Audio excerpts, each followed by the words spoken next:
Bismillahirrahmanirrahim. Assalamualaikum warahmatullahi wabarakatuh. Baik, sebelumnya izinkan kami untuk memperkenalkan anggota yang ada di kelompok kami.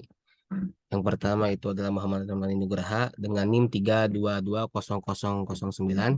Lalu yang kedua ada Muhammad Raihan Al-Ghifari dengan NIM 3220008 yang akan menjelaskan terkait insider trade.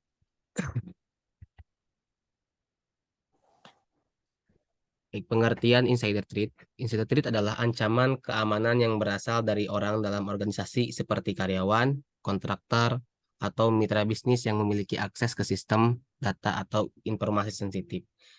Insider trade dapat disengaja atau tidak disengaja.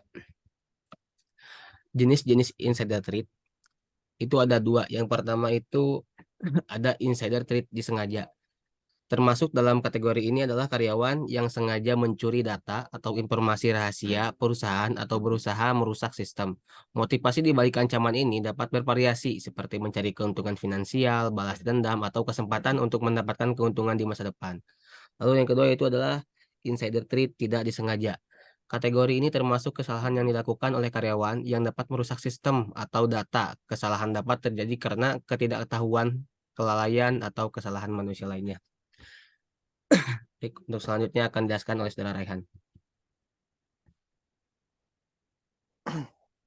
Contoh insider trade.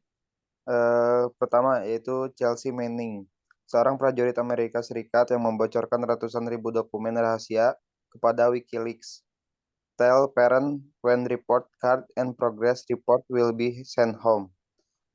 Yang kedua, Edward Snowden, seorang mantan kontraktor Badan Keamanan Nasional Amerika Serikat (NSA) yang membocorkan informasi rahasia tentang program pengawasan NSA. Yang ketiga yaitu Harold T. Martin III, seorang mantan kontraktor NSA yang dituduh mencuri sekitar 50 terabyte data rahasia dari lembaga itu. Dampak insider trade. Insider trade dapat memiliki dampak yang merugikan bagi perusahaan seperti kehilangan data informasi sensitif, 2. kerugian finansial, ketiga kerusakan reputasi perusahaan, keempat pelanggaran privasi konsumen, kelima potensi tuntutan hukum. Cara mengatasi insider trade. Ada beberapa cara yang dapat dilakukan untuk mengatasi insider trade, antara lain menerapkan kebijakan keamanan yang ketat dan memastikan karyawan memahaminya, memantau akses dan aktivitas karyawan pada sistem dan data sensitif, melakukan pengecekan latar belakang sebelum merekrut karyawan baru, mengadakan pelatihan dan pengajaran tentang keamanan informasi dan privasi.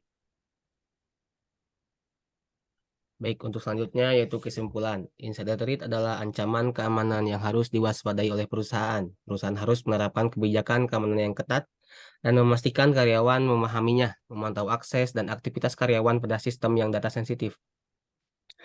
Melakukan pengecekan latar belakang sebelum merekrut karyawan baru dan mengadakan pelatihan dan pengajaran tentang keamanan informasi dan privasi. Baik, mungkin itu saja yang dapat kami presentasikan terkait tentang insider trade. Mohon maaf bila ada kekurangan dalam penjelasan. Wabillahi taufiq wal hidayah. Assalamualaikum warahmatullahi wabarakatuh.